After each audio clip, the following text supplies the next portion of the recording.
السلام علیکم۔ اسلام کی شہزادیوں، کیسے ہو سب؟ اللہ پاک سب کو اپنی حفظ و امان میں رکھے۔ یہ اسلامی ناول ہے، بہت اچھا ہے، پلیز فل ریڈ کیجیے گا اسے۔ ہر اس روح کے نام جو رب سے جڑنا چاہتی ہے، جو اپنے خالق کے قرب کی خواہش کو اندر دبائے اس دنیا کے جال میں پھنس کر بے چین رہتی ہے۔ Let's start. الحمدللہ رب العالمین۔ تمام شکر، تمام تعریف ہمارے اس رب کے لیے ہے جو تمام جہانوں کا مالک ہے، جس نے ہر انسان کو پیدا کر کے اسے آزاد نہیں چھوڑ دیا۔ آج فاطمہ کی کافی عرصے بعد اس سے ملاقات ہوئی تھی۔ وہ بہت حسرت اور رشک بھری نگاہوں سے قرۃ العین کو دیکھ رہی تھی۔ قرۃ العین ایک معمولی صورت کی لڑکی تھی، مگر کوئی خاص کشش تھی اس کے چہرے پر، اس کی آنکھوں کے گرد حلقوں میں، جو اسے باقیوں سے ممتاز کرتی تھی۔ کتنی ہی دیر فاطمہ قرۃ العین کی باتیں ایسے ہی ساکت ہو کر سنتی رہی۔ تمہیں ایسے کیسے جواب مل جاتے ہیں قرۃ؟ وہ بہت حیرانی اور رشک کے ساتھ اس کی طرف کھسکتے ہوئے بولی تھی۔ فاطمہ، جب انسان اللہ کی طرف دل میں ہدایت کی تڑپ لے کر آتا ہے نا، اس کی کتاب کو تھام لیتا ہے، اس کی ایک ایک بات پر سچا یقین کر کے اطاعت کرتا جاتا ہے، پھر اس کی زندگی میں ایسے ہی معجزات روز رونما ہوتے ہیں۔ پھر وہ عرش پر مستوی رب اپنی آیات کے ذریعے اپنے اس بندے کو تسلیاں دیتا ہے، سکھاتا ہے، سمجھاتا ہے، سنبھالتا ہے۔ قرۃ العین محبت بھرے لہجے میں اسے بتا رہی تھی کہ آنکھوں میں نمی سی تیرنے لگی۔ فاطمہ کے رونگٹے گویا کھڑے ہو رہے تھے اس کی باتوں کو سن کر۔ اس کے جسم میں ایک لہر سی دوڑ گئی تھی۔ اسے ایک پل کے لیے ایسے لگا جیسے قرۃ العین کی آنکھوں کے گرد بنے حلقے اس کے رب سے محبت کی علامت ہیں۔ ہاں، وہ بھی تو کبھی کسی انسان کی محبت میں ایسے ہی اپنی آنکھیں کالی کرتی رہی تھی، مگر اب اسے احساس ہونے لگا تھا کہ دنیا کا ہر رشتہ فانی ہے، خصوصاً حرام تعلقات جو انسان کے اندر کے سکون کو برباد کر دیتے ہیں، اسے اپنے آپ سے اور رب سے دور کر دیتے ہیں۔ مگر اب وہ سنبھلنا چاہتی تھی۔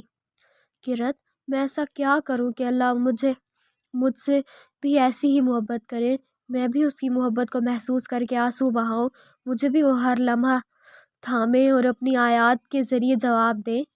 فاطمہ کے لہجے کی تڑپ اور آنکھوں کی نمی نے قرۃ العین کے ایمان میں مزید اضافہ کر دیا تھا۔ وہ دل ہی دل میں فاطمہ سے محبت محسوس کرنے لگی تھی۔ یہی تو تھی اللہ کی خاطر محبت، اس کی محبت پانے کی خاطر محبت۔ قرۃ العین مسکراتے ہوئے پیار بھرے لہجے میں اس کے ہاتھ کو تھامتے ہوئے کہنے لگی، فاطمہ، تمہیں پتہ یہ ہدایت واحد ایسی چیز ہے جس کے لیے جب تک تم تڑپ نہیں دکھاؤ گی وہ نہیں ملے گی۔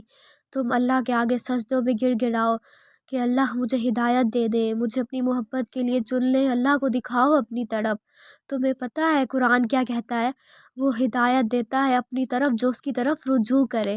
تم رجوع تو کرو، وہ تو منتظر ہے تمہارا۔ تم ایک قدم بڑھاؤ گی، وہ کتنے قدم تمہاری طرف آئے گا؟ وہ تو بندے کی توبہ کا انتظار کرتا رہتا ہے۔ فاطمہ، وہ مالک ہے، ہم غلام۔ کیا دنیا کا کوئی مالک اپنے غلام سے ایسی محبت کرتا ہے جبکہ غلام اپنے ہی مالک کا دیا کھا کر اسی سے دغا کرے؟ یہ ہمارا رب ہے فاطمہ، وہ ہم جیسے بے وفا غلاموں کا بھی منتظر ہے، مگر قدم تمہیں ہی بڑھانا ہوگا۔ فاطمہ حیرت سے اس کی طرف دیکھنے لگی۔ اس نے واقعی کبھی نہیں سوچا تھا کہ اللہ وہ تو اس کی غلام تھی جس کے احسانات پر وہ جی رہی تھی، مگر بدلے میں وہ کیا کر رہی تھی؟ نمازیں کیسی تھی اس کی؟ کبھی دل کیا تو پڑھ لی، نہ کیا تو چھوڑ دی۔ سب سے ہلکا اس نے لیا ہی نماز کو تو تھا۔ نماز چھوڑنا اس کے لیے کتنا آسان تھا، خواہ بازار جانا ہو یا کسی کے گھر جانا ہو، کسی شادی پر جانا ہو، تھوڑی سی تھکاوٹ ہو، موڈ خراب ہو، پسندیدہ ڈرامے کی قسطوں میں محو، سب سے پہلے نماز ہی تو چھوڑنے کا خیال آتا تھا۔ آج اسے احساس ہو رہا تھا کہ کیوں ان سب حالات میں وہ کھانا پینا، سونا یا اچھے کپڑے پہننا نہیں چھوڑتی تھی۔ کیا واقعی اس کے نزدیک اس کے مالک کا یہی مقام تھا، سب سے کم؟ پھر اگر پڑھتی بھی تو بس 2-4 ٹکرے مارتی تھی۔ کبھی سوچا بھی نہیں تھا کہ اللہ کے سامنے کھڑی ہو کر وہ پڑھ کیا رہی ہے۔ شرمندگی سے اس کا دل ڈوبتا جا رہا تھا۔ وہ کیسے پلٹے اب؟ کس منہ سے جائے اس کے پاس کہ جس کی تھالی میں کھا کر وہ چھید کرتی رہی تھی؟ وہ اس جیسی نافرمان غلام سے کیسے محبت کر سکتا تھا؟ اس کے آنسو ٹپ ٹپ بہنے لگے تھے۔ فاطمہ کے بہتے ہوئے آنسو دیکھ کر قرۃ العین محبت سے آگے بڑھی اور اسے گلے لگا لیا۔ گلے لگتے ہی فاطمہ نے ہچکیوں سے رونا شروع کر دیا۔ قرۃ العین ہلکی سی مسکراہٹ کے ساتھ اسے گلے سے لگائے کتنی ہی دیر تک خاموشی سے اس کی کمر کو سہلاتی رہی۔ قرۃ العین بھی اسی راستے سے گزر کر آئی تھی۔ وہ سمجھ سکتی تھی کہ فاطمہ کس کرب سے گزر رہی ہے۔ بعض اوقات انسان کو واقعی کوئی ایسا ساتھ چاہیے ہوتا ہے جو اس کے اندر کے اٹھتے ہوئے شور کو خاموش بہتے ہوئے آنسوؤں سے سمجھ سکے۔ ایسا ساتھ جسے میسر ہو وہ بہت خوش قسمت انسان ہے۔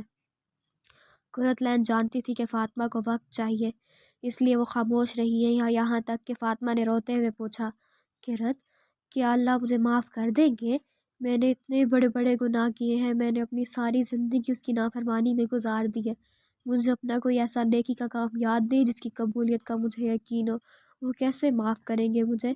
فاطمہ کے لہجے کی ندامت دیکھ کر قرۃ العین نے اسے خود سے جدا کیا اور اس کا روتا ہوا گلابی چہرہ اپنے دونوں ہاتھوں میں تھامتے ہوئے کہنے لگی، اللہ کیسے معاف نہیں کریں گے چندا، وہ بہت غفور الرحیم ہے۔ انسان جب اپنے دل میں سچی ندامت لے کر اس کے حضور توبہ کرتا ہے نا، اپنے گناہوں کا اعتراف کر کے اس سے معافی مانگتا ہے، اس گناہ والی زندگی کو چھوڑ دیتا ہے، تو اللہ خود بخود اسے تھامتے ہیں۔ مگر قرۃ، میرے گناہ کوئی چھوٹے گناہ تو نہیں ہے نا؟ فاطمہ اس کی بات کی مزید یقین دہانی چاہتی تھی کہ کیا اللہ واقعی اسے معاف کر دیں گے۔ اچھا رکو، میں تمہیں کچھ دکھاتی ہوں۔ قرۃ العین جانتی تھی کہ فاطمہ کو کیسے یقین دلایا جا سکتا ہے۔ وہ اٹھ کر اپنی الماری کی طرف گئی اور اس میں سے اپنا قرآن نکالنے لگی۔ وہ سفید، نفیس اور خوبصورت جلد والا قرآن تھا جس کو دیکھ کر ہی محسوس ہو رہا تھا کہ اس کی بہت محبت سے حفاظت کی گئی ہے۔ فاطمہ ڈکٹی کی باندھے اس قرآن کو دیکھے جا رہی تھی۔ وہ یاد کرنے کی ایک ناکام کوشش کرنے لگی کہ اس نے آخری بار قرآن کب پڑھا تھا۔ فاطمہ، تم مجھ سے پوچھ رہی تھی نا کہ مجھے کیسے یہ کتاب میرے سوالوں کے جوابات دے دیتی ہے، یہ دیکھو۔ قرۃ العین نے قرآن کھولا اور فاطمہ کے سامنے کر دیا۔ لو تمہارے پہلے سوال کا جواب۔ قرۃ، میرا وضو نہیں ہے۔ فاطمہ شرمندہ ہوئی۔ کوئی بات نہیں، تم ایسے ہی دیکھ لو چندا، میں نے پکڑا ہوا ہے، قرۃ العین نے مسکراتے ہوئے نرمی سے کہا۔ فاطمہ نے بہت سے دیندار لوگ دیکھے تھے، وہ ہمیشہ ان کے بارے میں بدگمانی کا شکار رہی تھی کہ یہ لوگ بس خود کو ہی بڑا نیک سمجھتے ہیں، مگر آج اسے ایسے محسوس ہو رہا تھا کہ اس کا یہ گمان درست نہیں تھا۔ سب لوگ ایک جیسے نہیں ہوتے۔ وہ تو اس کی اپنی دین سے دوری کی ندامت تھی جس کی وجہ سے وہ دیندار لوگ کا سامنا کرنے سے کتراتی تھی۔ واقعی کچھ باتوں کو سمجھنے کے لیے وقت درکار ہوتا ہے۔ کچھ حقیقتیں وقت سے پہلے آشکار ہو جائیں تو شاید اپنی قیمت کھو دے۔ کچھ جذبات کی حقیقت بھی ایسی ہی ہوتی ہے، ان کی اصلیت ایک وقت کے بعد پتہ چلتی ہے۔ وہ اب بھی شرمندہ سی تھی۔ تو کیا واقعی مجھے بھی جواب دے گی یہ کتاب؟ کیا میں واقعی اس لائق ہوں؟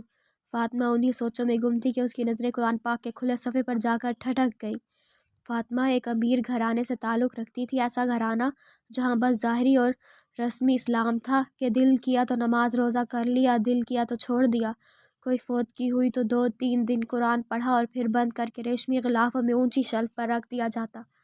کوئی فضیلت والے ایام آتے تو ادھر ادھر سے جو کوئی بتاتا، کوئی وظائف یا نوافل وہ اہتمام سے پڑھے جاتے، یہ جانے بغیر کہ اسلام میں ان کی کوئی حقیقت بھی ہے یا نہیں۔ ان کی فیملی چھوٹی سی تھی، وہ 2 بھائی، ان میں سے بڑا بھائی حیدر ڈاکٹر تھا اور ملک کے مشہور و معروف ہاسپٹل میں سرجن تھا۔ دوسرا بھائی سیف ٹین ایج سے ہی بے راہ روی کا شکار ہو گیا تھا۔ والد نے ملک کی بہترین اور مہنگی یونیورسٹی میں اس کا داخلہ کروایا تھا، مگر صاحبزادے نے وہاں پڑھائی کے علاوہ باقی ہر کام کرنے جاتے تھے۔ فاطمہ ان دونوں بھائیوں سے چھوٹی تھی، جو کہ یونیورسٹی میں BS کی اسٹوڈنٹ تھی، پڑھائی میں اچھی تھی، مگر ایک کے ساتھ جلدی گھلتی ملتی نہ تھی۔ جو اس کے ٹیسٹ کا ہوتا اس کے ساتھ اس کی فوراً بن جاتی تھی، اس کے ٹیسٹ کا ہوتا۔ قرۃ العین اور فاطمہ دونوں کلاس فیلوز تھی، جبکہ قرۃ العین میسر خاندان سے تعلق رکھتی تھی جہاں دن رات ایک کر کے محنت کی کمائی سے بچوں کو پڑھایا لکھایا جاتا تھا۔ وہ بہت محنتی لڑکی تھی۔ اس نے FSC کے بعد قرآن سیکھنے میں 2 سال لگائے تھے اور مدرسے سے فارغ ہونے کے بعد یونیورسٹی میں ایڈمیشن لیا تھا۔ فاطمہ نے کبھی بھی خود قرۃ العین سے علیق سلیق نہیں کی تھی، مگر قرۃ العین ہمیشہ اپنی تمام کلاس فیلوز سے بہت اچھے اخلاق سے ملا کرتی تھی۔ وہ واحد اس کلاس میں لڑکی تھی جو مکمل پردے میں آتی تھی، مکمل سیاہ عبایا۔ اس کے پردے میں اس کی آنکھوں کے سوا کچھ نظر نہ آتا تھا، اور آنکھیں بھی وہ جو حیا سے بھری ہوئی اکثر جھکی ہی رہتی تھی۔ اس کے پردے پر اکثر کلاس فیلوز اس کا مذاق بھی بناتے تھے، کچھ نے تو اس کا نام بھی کالا کبا رکھا ہوا تھا، مگر وہ ہمیشہ ہی ایسی باتوں کو اسمائل کر کے اگنور کر دیتی تھی، کیونکہ وہ جانتی تھی اسے رب نے یونیک بنایا ہے، تو احساس کمتری کا شکار ہو کر اس دین اور ہدایت کی نعمت کی ناشکری نہیں کر سکتی تھی۔ فاطمہ نے کبھی اس کی طرف دھیان نہیں دیا تھا، مگر اب حالات نے ایسی کروٹ لی تھی کہ فاطمہ کو قرۃ العین کے پاس آنا پڑا تھا۔